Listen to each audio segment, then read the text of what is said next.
Welcome to another episode of Neon Radio. I'm Reece. And I'm Dan. And this week we're doing The Conjuring. When a family is being haunted by a malevolent presence in their farmhouse, paranormal investigators Ed and Lorraine Warren are called upon to help them. This movie is horrifying. It's one of my favorite horror movies. It'll be in my top 10 for sure. For sure. Yep. This is The Conjuring 1 and 2 are fantastic films. Yes. And this story here kind of follows the Parent family, and they're like delve into what is a haunted house by a malevolent entity, as we said. Yeah. Multiple entities. Multiple entities, but some that are good, some that are bad. Yeah, one that really doesn't want you in the doesn't house. want you there, yeah. The acting in this is fantastic. All of the actors really do a great job, except for maybe the ones at the start of the film, I would say. In the Annabelle sequence, that was unnecessary. Yeah, you can pretty much cut that straight out of the movie and go straight into the main. You could legitimately cut out the Annabelle sequence and then go straight into the family, and still you'd have a perfectly fine film. It's about 10 minutes too long for that reason. Yep. But we want to talk more about the techniques in this film, more about how scares occur in this film. Now, the camera in this film... It's a classic technique. If you want to think but about it is mastered by James Wan, the director in this. Yeah. Fellow Aussie. Go, mate. Yeah. Yeah. Him and Leigh Whannell usually work on projects. This is the first one without him and Leigh Whannell. Yep. He took this one upon himself, and he just masterfully uses this camera. It's crazy. To better understand how this works, he uses this rubber banding technique. Do you want to explain this, Dan? So basically, you have a rubber band, right? You're going to stretch it and stretch it and stretch it. Basically, build a lot of tension. And then when that rubber band snaps, boom, that's when the scare hits you. You get the release of tension. Yep.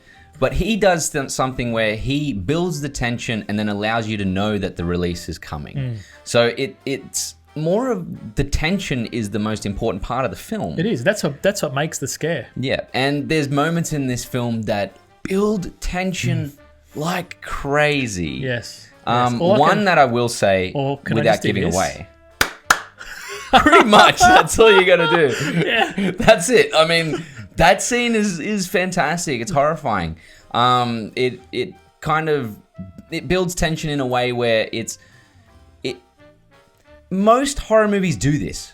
Most horror movies actually have, but not well. The same. Yeah, not well. Not done well. Yeah. Most horror movies have the same type of form of storytelling. Yeah. I mean, it doesn't break structure from that. No, it doesn't. No, but it does do it to a degree that most of them never do. Yeah, that's right. Yeah. And the sound effects in this film. And the sound, just on the camera though, there's one particular scene. Oh, yeah. I don't want to give it away, but it's like you're there. So the camera's, I'll just say you're under the bed, and then it turns and actually does a 360 up at this door, and it's like, holy crap. You got to think about a little girl looking under the bed upside down. The camera's upside down, and then the camera turns, looking under the bed, turns with the girl and looks up in the direction the little girl's looking. It's amazing. Yeah, and it's one of those things where a long take like that just works perfect without a cut. It builds attention because you're looking exactly where she's looking.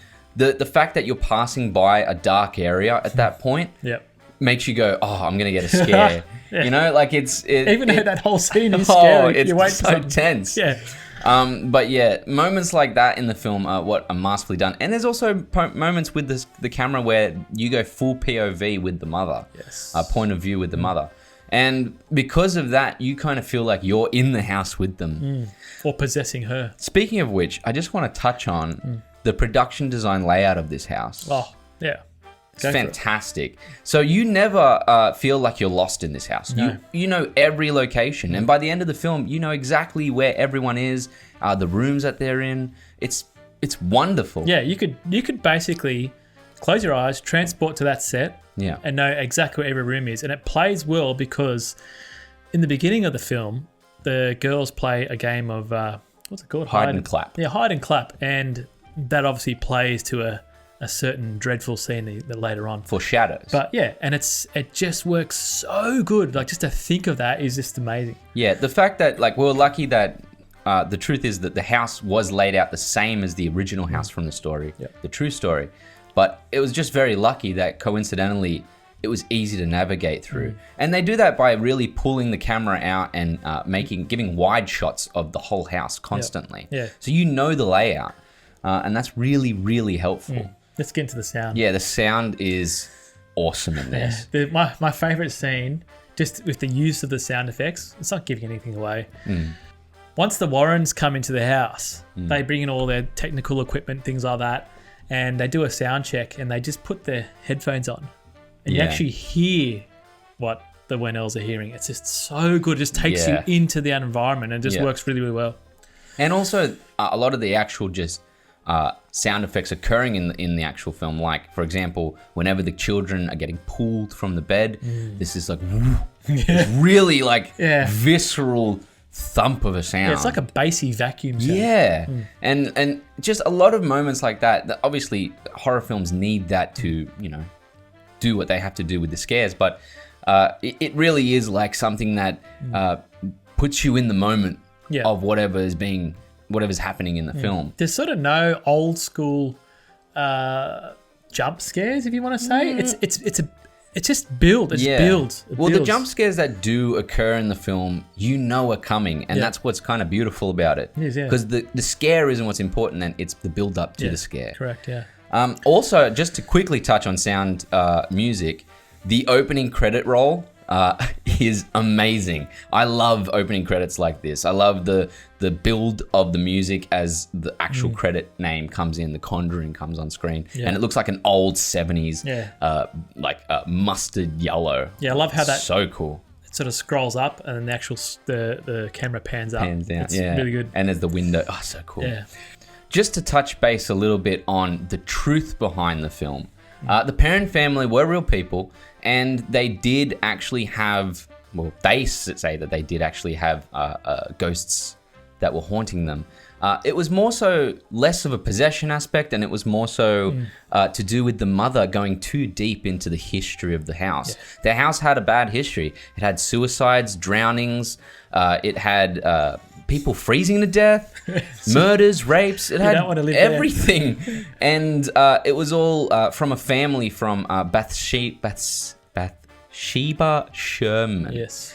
Which was her family ancestry had all these bad things happen. So, but she ended up dying an old woman. Yeah. Just in her bed, natural causes. Yeah, funny which is comical because definitely she's not portrayed as that in this film. No. But yeah, the actual film more so has this idea of an entity that is feeding off of, not the film, the real story has an entity feeding off of real life woman until she just is like, I can't be here anymore. Yeah, she breaks. Yeah, so it really isn't the same as the film. It kind of just, as it says, based on true stories, very much so.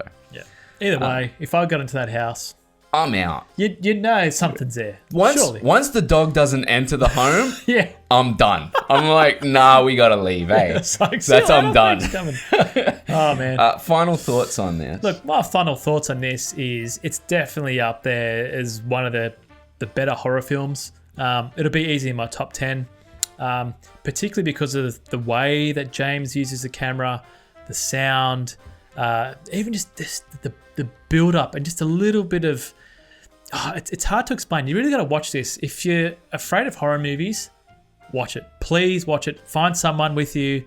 Just watch it. That's all I can say. Yeah, this film here, I have a high appreciation for its technique, things like that. I think that at the end of the day, a lot of horror movies are pretty bad, and we watch them because we hope that they bring... have that stigma though. Like they do have a stigma, but the thing is, this movie doesn't break the stigma. It just does it way better, where you don't feel like it's bad. You feel like, oh, it's done masterfully. Yeah. So at the end of the day, as a horror movie, The Conjuring is fantastic. Sure, it doesn't have major themes or crazy great characters, but it definitely is. It makes you feel like you're a part of the Perron family. Yeah. Makes you feel like you're in the moment with these people, and I think that's what's most important for movies like this. Yeah, man, you got to be in the moment to feel the scares. That's it. What are you rating it? I'm rating this an 8 out of 10. I like this type of horror movie. Yeah, I'm gonna give it a 7. 7's good for me. Don't forget to like and subscribe to Neon Radio and check out Spoil Radio Podcast. We do an in-depth review of this. And don't forget to go to our social medias, Neon Radio, Instagram, Facebook, Twitter, and check them out as well and give us a like on those. Awesome. I'm going to send us out. Do so, man. Please. Dan, send us out.